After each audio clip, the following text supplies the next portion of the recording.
¿los hombres pueden o no pueden ser feministas? Para mí no. Para mí no pueden ser, lo que digo siempre es que para mí los hombres deben ser solidarios con la causa de las mujeres, acompañarnos en toda esa lucha, estar en las marchas nuestras del 25 de noviembre, del 8 de marzo, caminar con nosotras. Yo camino con la marcha gay, siempre he caminado con la marcha gay, es decir, pero los hombres, yo creo que pueden ser, que es muy chévere que los hombres sean solidarios y cada vez más hay más con nosotras. Pero ¿por qué no pueden ser feministas? Porque la historia, su historia, la historia de su cuerpo, es decir, es tan distinta a la nuestra que para mí es muy complicado, es decir, que un hombre sea feminista. Hola amigos de Quinique, hoy estamos con una de las insignias, uno de los iconos más importantes de feminismo, no solamente para Colombia, sino también para el mundo. Estamos con Florence Thomas. Florence, bienvenida a nuestro equipo de Quinique.com. Pues muchas gracias por la invitación. Un poco de exageración con lo del mundo, pero bueno, sobre todo es Colombia. Sí. Colombia ante todo. Digo del mundo porque es Colombo francés. Bueno, sí, de acuerdo. Claro, entonces tenemos dos países completamente diferentes en cuanto al feminismo. Entonces, Florence es hija de dos personas que estuvieron en la guerra, en las dos guerras mundiales. Sí. Entonces, hablando de feminismo un poco, ¿cómo era el papel de la mujer en esa época, en la guerra y en la posguerra, en Francia y en Colombia? Pues, la historia del aborto, de la reflexión sobre lo que significa el aborto se inicia en el siglo XX, por supuesto, pero a partir de los años 50, 60, particularmente 60, y evidentemente, particularmente, eso sí hay que saberlo, en la década de los 90, donde va a haber una gran conferencia mundial de población y desarrollo en El Cairo, 1994, y donde se va a empezar a hablar de derechos sexuales y reproductivos. Antes de estas fechas es muy difícil. Francia pudo porque hubo una historia, unas excelentes abogadas, estuvo Simone de Beauvoir, entonces se empezó a hablar del aborto en la década de los 60. Claro que en Francia la primera legalización del aborto es muy temprana, ¿no? Es 1975, sí. Con la ley Veil, con la famosa ministra de Salud, Simone Veil. Entonces, y en el 75 se legaliza el aborto 12 semanas. ¿Sí? Es decir, lo que hay que saber es que toda mujer que aborta lo hace por una buena razón, siempre. Es decir, y eso sí, y nadie debería tener el derecho de juzgar eso. Somos ciudadanas, es decir, mi cuerpo es mío, miércoles, es decir, ¿quién? Es decir, entonces, eso es, pero sin embargo, antes de una legalización, mínima legalización, las mujeres abortaban en general en condiciones terribles, en condiciones a veces atroces, ¿sí? Con cuerpo destruido, con es decir, la mente destruida, con la vida destruida, llevando la culpa, una culpa terrible. Entonces, ojo con eso, creo que siempre, antes de pensar el feminismo moderno, hay que pensar en la historia de las cosas antes de que lleguen las feministas, ¿sí? Lo que quiero decir es que hay toda una historia dramática antes de cualquier legalización, ¿sí? Y hay que pensar en eso. Por eso la causa justa, que vamos a hablar más tarde ahí en Colombia, la llamo siempre la causa justa y reparadora. Hay una especie de reparación histórica, pensando a todas estas abuelas nuestras, a todas. Sí, a veces mi abuela que tuvo solamente 2 hijos, yo me pregunto, ¿cómo hizo? ¿Qué hizo? Porque estuve viviendo 50 años con mi abuelo. ¿Cómo hizo para tener solamente 2 hijos? Yo no sé. En esta época uno no hablaba con las abuelas de esto, yo nunca le pregunté, etcétera, etcétera. Es decir, no se olviden eso, no se olviden esta historia dramática. Ustedes, las jóvenes, tienen suerte de haber nacido en el momento que tocaba y donde todo eso es legal para ustedes. Pueden ir hoy a cualquier EPS y dice, yo quiero poner fin a mi embarazo, y la EPS no tiene derecho de preguntarle nada. Mi cuerpo es mío y sobre mi cuerpo decido yo, punto. Ni la iglesia, ni mi mamá, ni la abuela, ni nadie. Claro, y es que estamos hablando de un contexto en el que la única misión de la mujer era tener hijos. Claro, como una mujer en aquel entonces solamente tenía 2 hijos, cuando en ese entonces lo mínimo eran 8 o 9 hijos. Y está todo, como tú dices, es decir, la misión de la mujer, cuando llegué a Colombia en los 60, mujer era igual a mamá. Exacto. Hoy día, las feministas logramos romper esa ecuación y mujer es igual hoy día a su reto social de derecho. Y si acaso quiero, ser mamá ya no es una obligación, es una opción para ustedes, las jóvenes. Hablando ya de tu llegada acá a Colombia en los años 60, ¿cómo era ese contraste de la sociedad francesa con la sociedad colombiana? En cuanto, también estamos hablando de un boom izquierdista, en aquel entonces estamos entrando en una época de revolución. Entonces, sí. ¿Cómo influyó eso también en el papel de la mujer, tanto en la sociedad colombiana y la sociedad francesa en ese contraste? Claro, la sociedad colombiana era mucho más patriarcal, mucho más, además, religiosa, ¿no? Es decir, aquí quien mandaba era la Virgen de Chiquinquirá, pues sigue mandando además. Pero si quieres, sí, en los 60 la diferencia es que ya había, es decir, la década de los 60 en Francia es una década muy importante, donde están los grandes pensadores, está Michel Foucault, está Bourdieu, está Jean-Paul Sartre, está Simone de Beauvoir, está un montón de sociólogos y de sociólogos que tratan de volver a aprender a pensar en la sociedad, es decir, con otros ojos, con otras palabras, es decir, y es un país, te digo, de debates, y realmente en los años 60 ya hay un ambiente para empezar a hablar de eso, se está preparando el mayo 68. Sí. ¿Sí? Entonces, sí, es eso, es decir, llegó en los 67 a Colombia, llegó con una maleta llena de debates no resueltos. Yo no llego feminista, uno no nace feminista, uno se hace feminista. Yo no llego a Colombia feminista, pero encuentro un país tan patriarcal, tan machista, tan colonialista todavía, que yo digo, no, miércoles va a tocar hacer algo, y tuve la enorme suerte de llegar a la Universidad Nacional. Yo digo que la palabra empoderar no es una palabra correcta para este contexto, pero sí cómo fue hablarle a las mujeres, empezar a hablar de ese poder que tenían como personas y de ese poder que tienen en la sociedad acá en Colombia. ¿Cómo fue empezar a hablarles de eso en algo que nunca se les había hablado? Sí, fue muy difícil, sin embargo, es interesante para la historia del aborto en Colombia saber que entre los 1970 y 90, hubo como 9 proyectos de ley. Sí. Es decir, ¿sí? 9 proyectos de ley que iban por el Congreso y que eran evidentemente archivados en 15 días. Sí. Es decir, ni lo discutían. Era archivado, no se podía hablar de eso, pero sin embargo eso muestra que había algunas ya personas, si quiere, preocupadas por la cuestión, ¿sí?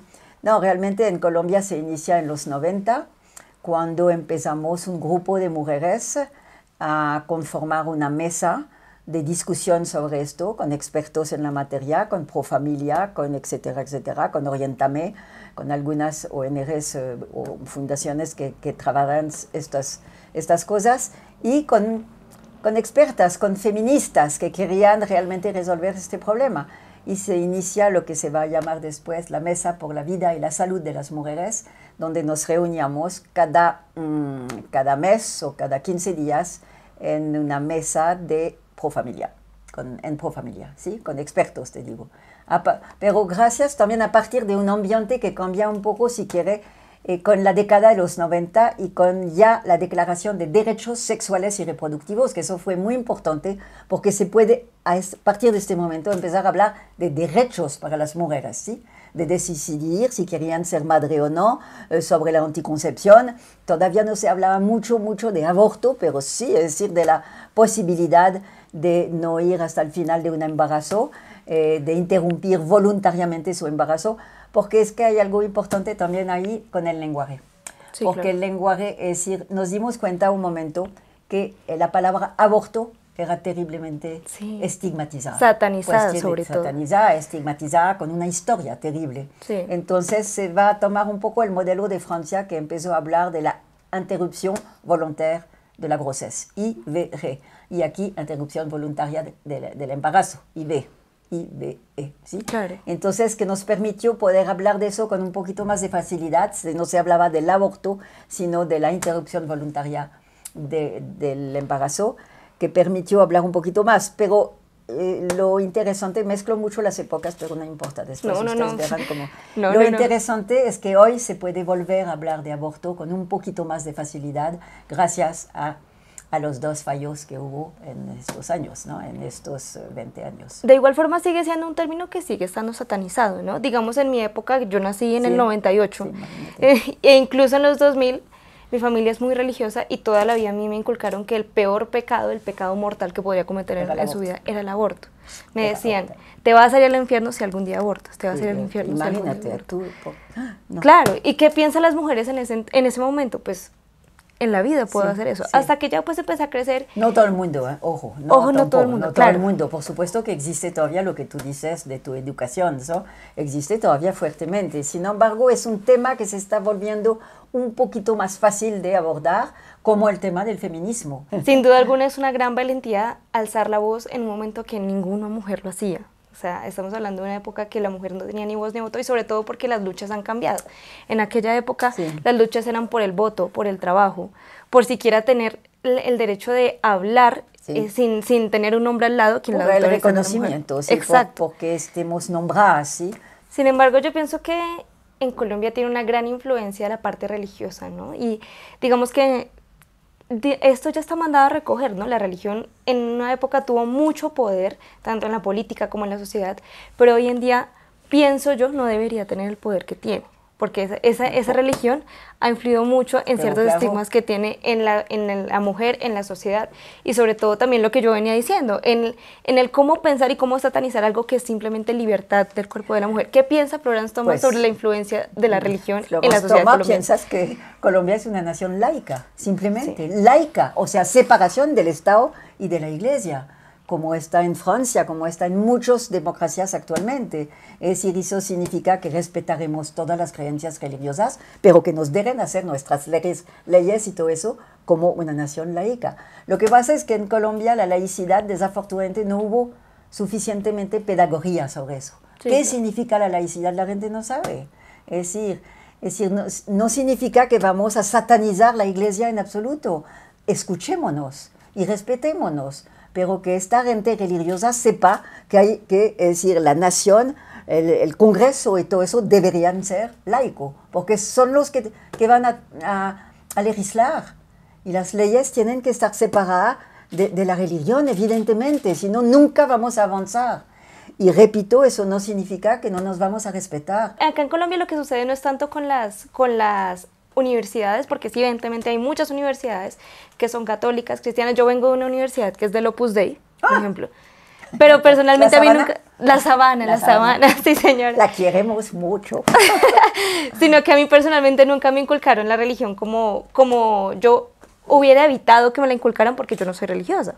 Sin embargo, esta imposición religiosa se ve más que todo en los colegios. También vengo de un colegio católico y digamos que más allá de creer en un Dios que existe o que no existe, es como la forma como le da ese papel a la mujer. Es decir, un contexto católico creció en un contexto sumamente machista en el que le decían a la mujer, tú eres responsable de que te morboseen, tú eres la responsable de que te digan cosas. ¿Por qué? Porque tienes la falda tan corta.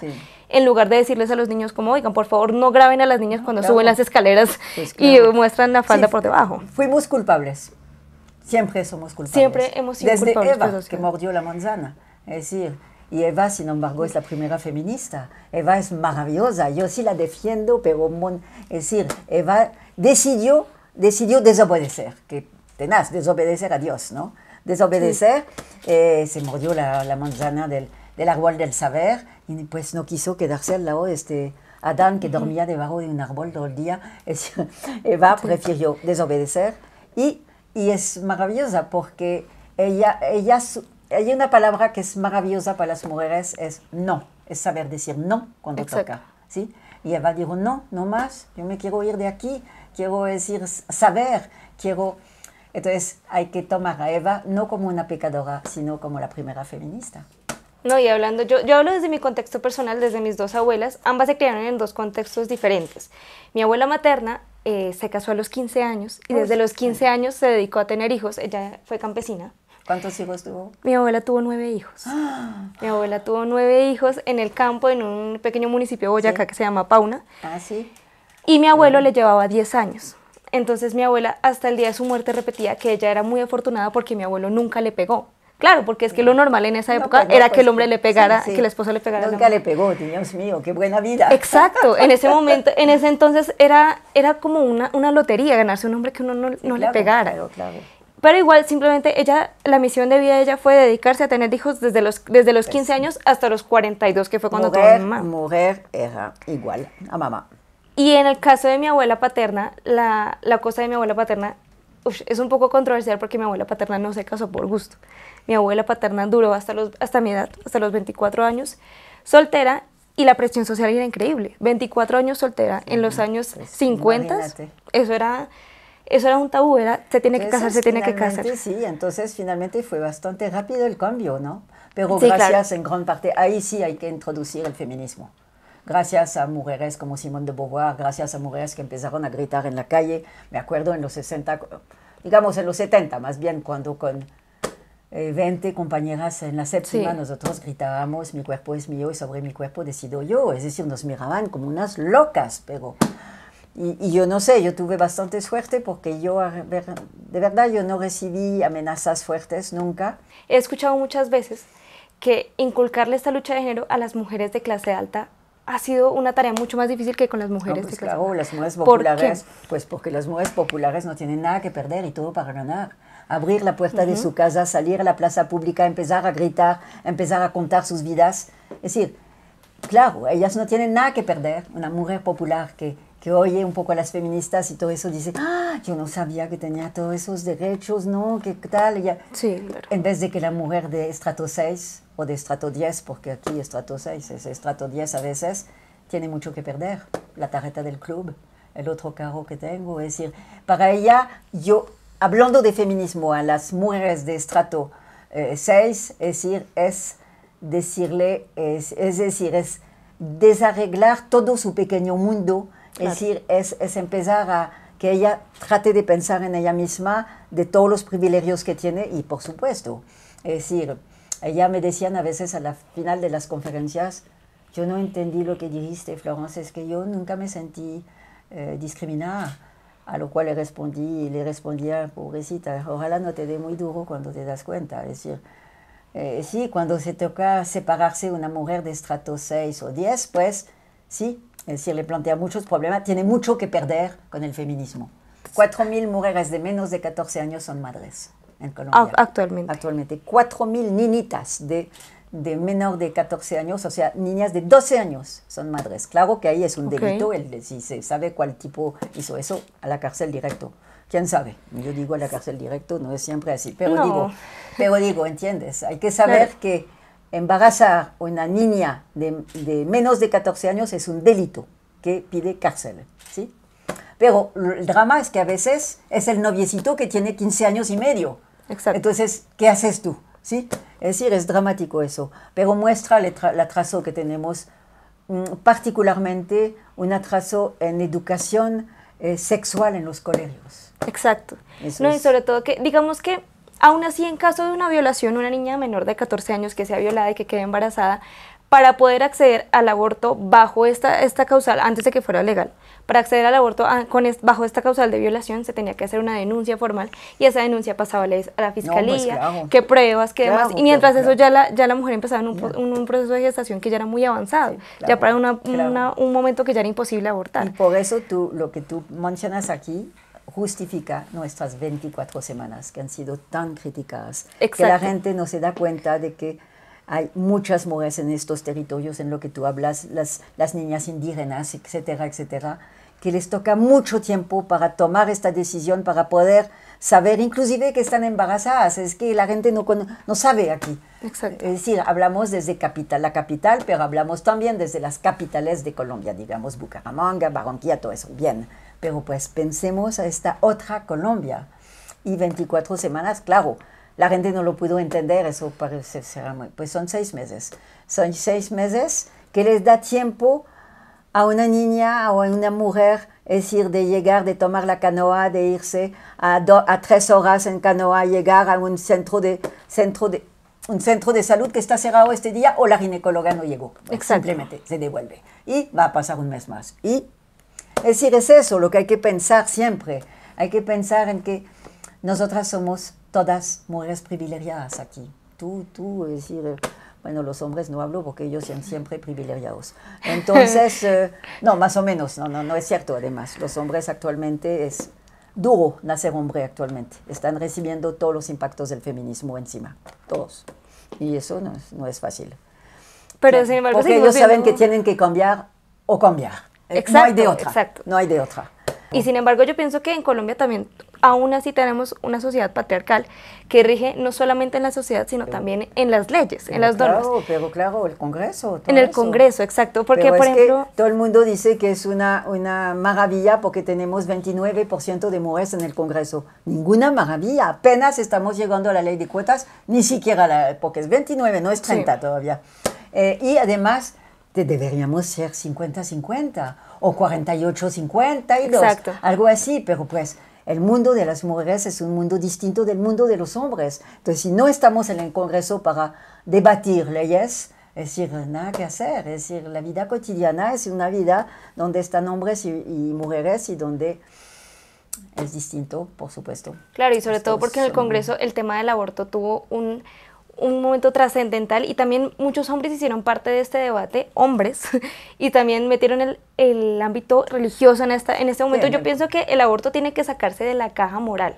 O sea, el aborto no se trata de algo moral, o sea, no es si está correcto, si está bien, porque realmente el aborto es un proceso completamente complicado que ninguna mujer quisiera pasar por eso, pero tendría que tener acceso a eso. Claro, ninguna mujer, por supuesto que no, es decir, ninguna mujer aborta con el corazón alegre, ninguna. Exacto. Es decir, pues puede que haya algunas excepciones, como siempre en la vida, pero en general es una decisión difícil de tomar, a veces se hace en soledad, a veces no lo puede contar ni el compañero, a veces, etcétera, etcétera. Es decir, hay que pensar en todas estas. Y repito, y lo vamos a volver a decir todo el tiempo, pensemos no solamente a las mujeres de las capitales de este país, a las mujeres de los territorios, a las niñas indígenas que han sido violadas por... Es decir, y cuando veo estas mujeres en veras en los andenes de Bogotá, que a veces se ve que tienen 15 años, hay 2 niñitos alrededor y está embarazada. Digo, no, ¿qué pasa? Exacto, eso es una problemática, claro. Uno dice como respeto el derecho de ser madre de esta persona, pero claramente hay una problemática muy grande detrás y una falta de educación sexual muy grande. Sí, y ahí estas niñas han sido madres antes de los 14 años a veces. Se las ve ahí en los andenes de Bogotá. A mí me... Oye, digo, ¿qué es eso? Sí, no, terrible. En fin, eso. Florence, una pregunta. ¿Los hombres pueden o no pueden ser feministas? Para mí no. Para mí no pueden ser, lo que digo siempre es que para mí los hombres deben ser solidarios con la causa de las mujeres, acompañarnos en toda esa lucha, estar en las marchas nuestras del 25 de noviembre, del 8 de marzo, caminar con nosotras. Yo camino con la marcha gay, siempre he caminado con la marcha gay, es decir, pero los hombres, yo creo que pueden ser, que es muy chévere que los hombres sean solidarios y cada vez más hay más con nosotras. Pero ¿por qué no pueden ser feministas? Porque la historia, la historia de su cuerpo, es decir, es tan distinta a la nuestra que para mí es muy complicado, es decir, que un hombre sea feminista. Ahora se complica mucho ahora con los trans, ¿no? Exacto, yo justo iba a ir a esa pregunta. Obviamente el feminismo de tu época es muy diferente al feminismo de esta época y sobre todo que han surgido diferentes corrientes de feminismo. Claro. Y hoy en día las feministas radicales no reconocen a las mujeres trans como mujeres y las quitan de esta lucha. Sí. ¿Qué piensas? No, yo estaba leyendo en El Tiempo esta mañana del problema de las mujeres trans, o sea, hombre, nace biológicamente hombre, que hace la transición hacia ser mujer. ¿Sí? Es decir, en el deporte. Claro, se ganan todas las competencias. Compiten con las mujeres, y eso sí yo no estoy de acuerdo. Claro, porque compiten con las mujeres y biológicamente tienen los músculos de hombres y todo eso, se ganan todo ahora. Claro. Entonces, otra vez vamos a desaparecer las victorias de las mujeres, otra vez. Exacto. ¿Ves? Es decir, ¿cómo es de complicado eso? Que hagan cosas deportivas para los trans. Pero eso dicho, si quieres, eso es un paréntesis, porque evidentemente que soy absolutamente incluyente del mundo trans. Por supuesto que sí. Yo no quiero poner un calificativo a mi feminismo. Ahorita es un gran debate. Ahora se toca entonces ser feminista popular, feminista artesanal, feminista no sé qué, las verdes, las viejas verdes, las volcánicas, es decir, yo soy feminista, punto. yo no quiero poner un adjetivo a mi feminismo, son de lo más incluyente posible de todo lo que puede pasar. Hay muchos, bueno, se habla en plural, eso me parece muy bien, hay feminismos, no se puede hablar en singular. Hay feminismos, lo acepto, pero me parece que hay un peligro de fragmentación. Y hay desviaciones de unas jóvenes, las que pusieron, que trataron de incendiar las puertas de la catedral y decir, yo soy en contra de la violencia de cualquier movilización, ¿sí?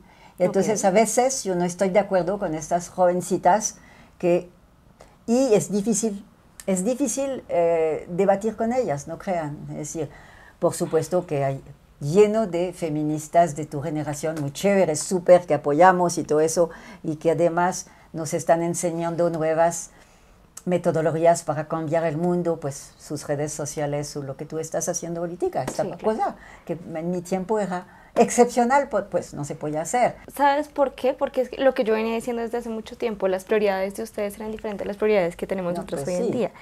Eso es un problema muy, o sea, no es tanto un problema, sino es como es el meollo del asunto del debate entre las feministas. Y de lo intergeneracional, en general. Intergeneracional. Sí, claro, sí es difícil discutir con una feminista, una persona que escuchó la lucha de género en ese entonces.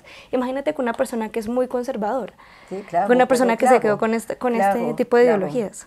Claro, y creo que no hemos tenido suficientes oportunidades todavía para debatir entre nosotras. Las varias generaciones de feministas. Sí. Pero pues yo soy muy optimista en general, me parece que el trabajo que hace la cuarta ola, las jóvenes, es maravilloso. Tengo a veces un poco la impresión de fragmentación, de dificultad para debatir ciertos temas, porque hay varias, de tu generación hay varias, es decir, hay unas que reconocen que sus abuelas les han dejado un legado. Es decir, uno nunca parte de nada cuando uno es feminista. Sí. Mi época no partimos de nada. Simone de Beauvoir escribió El segundo sexo en 1949. Está Virginia Woolf, está Las Grandes, está Betsabe Espinal, es decir, que hizo una huelga de textileras en 1920 en Bello, Antioquia. Es decir, una mujer extraordinaria. Nos inspiramos, nosotras, mi generación, nos inspiramos de estas mujeres. Evidentemente nos dejaron un legado. ¿Qué tal Esmeralda Arboleda con el voto femenino? Es decir, que luchó 20 años para que podamos votar. Es decir, entonces, esa, si quiere, es lo que reprocho a veces un poco a las jóvenes, muy jóvenes, es el hecho de que la historia no les interesa mucho. Es decir, son ellas. Es decir, y sin embargo han recibido un legado, un enorme legado de sus abuelas, de mi generación. Es decir, la lucha ¿por qué pueden abortar tan fácilmente ahora? Bueno, tan fácilmente no, pero ¿por qué pueden abortar las jóvenes con mucho menos problemática que la nuestra? Porque las abuelas de ellas han hecho un trabajo enorme. No, pero tan solo el hecho pueden de votar, eso ni siquiera a veces las jóvenes piensan eso, porque hubo una lucha de 20 años, es decir, tenaces en el Congreso y todo eso, para que las mujeres tengan derecho a ser ciudadanas plenas. Entonces, a veces yo tengo la impresión de que las jóvenes no les interesa mucho la historia. Y sin embargo, nunca hay que olvidar que hay un feminismo antes del feminismo. ¿Me entiendes lo que quiere decir? Que no se nombraba feministas. No, pues Virginia Woolf nunca se nombró feminista. Y sin embargo, con la famosa cuarto propio, es decir, que ella nos demostró que necesitamos las mujeres tener un cuarto propio para poder empezar a pensar por nosotras mismas, escribir, alejarse del mundo a veces para poder decir eso. Nosotras tuvimos también nuestras abuelas, por supuesto, algunas maravillosas, algunas que terminaron en la cárcel. ¿Qué tal las libertadoras? Las libertadoras, claro, no eran feministas, eran libertadoras. Exacto. Luchaban por la libertad, pero todas estas mujeres que fueron, es decir, asesinadas, no está solamente la Pola, hubo 140 libertadoras, la gente no lo sabe todo esto, es decir, que son mujeres maravillosas. No, tan solo, digamos, la fecha por la que se conmemora el 8 de marzo, el Día de las Mujeres, ya es una época mucho más antigua que de por sí marca este inicio de la lucha de género, sobre todo porque fue una lucha por igualdad de condiciones laborales. Sí. En esa época no se conocía la reflexión sobre lo laboral, claro, por supuesto. Bueno, Florence, vamos a hacer una dinámica muy cortica para finalizar esta entrevista. Vamos a hacer una dinámica que se llama el feministómetro. Voy a nombrar unos personajes de la política colombiana. Tú me vas a decir qué tan feministas te parecen del 1 al 10 y los calificamos en el feministómetro. ¿Listo? Listo. Bueno, empezamos con Francia Márquez. Miércoles, ustedes sí me...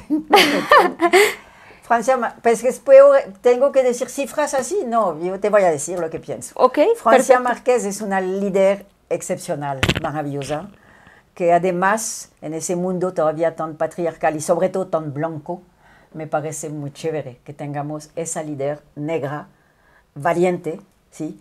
Ahora, no sé si Francia Márquez es muy feminista, no lo sé. Bueno, entonces te daría... por el momento con Francia Márquez, una líder 10 por 10, 10 sobre 10, feminista 5 sobre 10. Ok. La anterior vicepresidenta, Marta Lucía Ramírez. 3. 3. 2. 2. 3. María Fernanda Cabal. No. 2. 2. Carolina Sanín. Es muy complicado. Pero... si quiere, Carolina Sanín es una mujer tan brillante, tan inteligente, intelectualmente, pero demasiado sola. Ella no se mete en grupo. Y uno no cambia el mundo sola, yo lo siento. Uno cambia el mundo colectivamente. ¿Sí? Ok.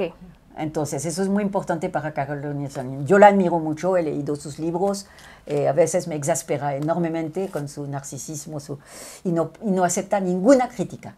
Eso, bueno, pero es una mujer brillante. Que necesitamos, la necesitamos, pero pues yo no sé si es capaz de trabajar colectivamente, no sé si tiene grupos, creo que no, es sola, y ella sabe todo. Bueno, entonces no, Carolina Sanín, no le pongamos números. La de primera dama, Verónica Alcocer. Ay, miércoles, no, 2. 2. María José Pizarro, claro. No es tan, pero es, sí, 7. 7. ¿Quién es esa? Piedad Córdoba, 8. Es decir, que tiene otros problemas, pero feminista lo fue, claro. Y presentó, Piedad Córdoba y toda esa generación presentaron en los 70, 80, 90 proyectos de ley con el Congreso. Algo que nos olvidamos decir antes de terminar, quiero decirlo. Es decir, nos dimos cuenta rápido, gracias entre otras cosas a Mónica Roa, nos dimos cuenta muy rápido que por el Congreso nunca lo íbamos a lograr. Y estamos todavía así. Nos tocó Corte Constitucional las 2 veces. Es decir, nos dimos, pues gracias a Mónica que nos dijo, Mónica Roa nos dijo a partir de la ley de 1991, de la nueva Carta Constitucional, nos dijo, mujeres, no sigan con el Congreso, nunca lo van a lograr. Y tenía toda la razón, todavía el Congreso no es capaz de discutir sobre el aborto. Te aseguro que no, todavía no. Exacto, sí, bueno, no. Entonces, es decir, sí, tuvimos la suerte de 1991 tener una nueva Carta Constitucional laica, pues sí, es decir, que nos permitió avanzar, y eso lo debemos a Mónica Roa, de verdad. Es decir, que nos dijo, mujeres se están equivocando, no más proyecto de ley por el Congreso, no lo van. Y miren, su nueva Carta Constitucional, vaya por ahí. Y tuvimos la suerte 2 veces de tener una Corte Constitucional de avanzar, pues relativamente liberal.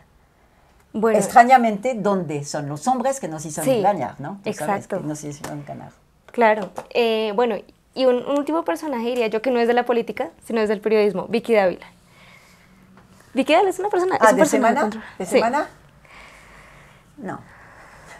Yo no la quiero, entonces no sé. No. Dejo de suscribir a Semana desde que está ahí. No, en absoluto. En absoluto. No. Listo. Bueno, Florence, muchas gracias por habernos dado esta entrevista. Fue un honor para nosotros tenerte acá en quienique.com.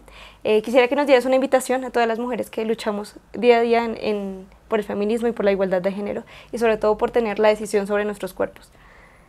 Pues claro, después de esa entrevista, de verdad, creo que es evidente que estamos invitando a todas las mujeres a escuchar esta entrevista, a leer sobre el tema. Es decir, hay muchas cosas escritas ahora, a reflexionar sobre este tema, a volver a repetirse todo el tiempo que esa nación es laica, que eso significa simplemente la separación del Estado y de las legislaciones y todo eso con el mundo religioso, que no significa que nos vamos a pelear, vamos a aprender a respetarnos, pero yo creo que hoy día las mujeres son sujetos social de derecho y que tienen todo el derecho de repetir: mi cuerpo es mío y sobre mi cuerpo decido yo, porque soy un sujeto social de derecho, una ciudadana plena, ¿sí? Es decir, y tengo derecho a la libertad y la autonomía para decidir sobre mi vida.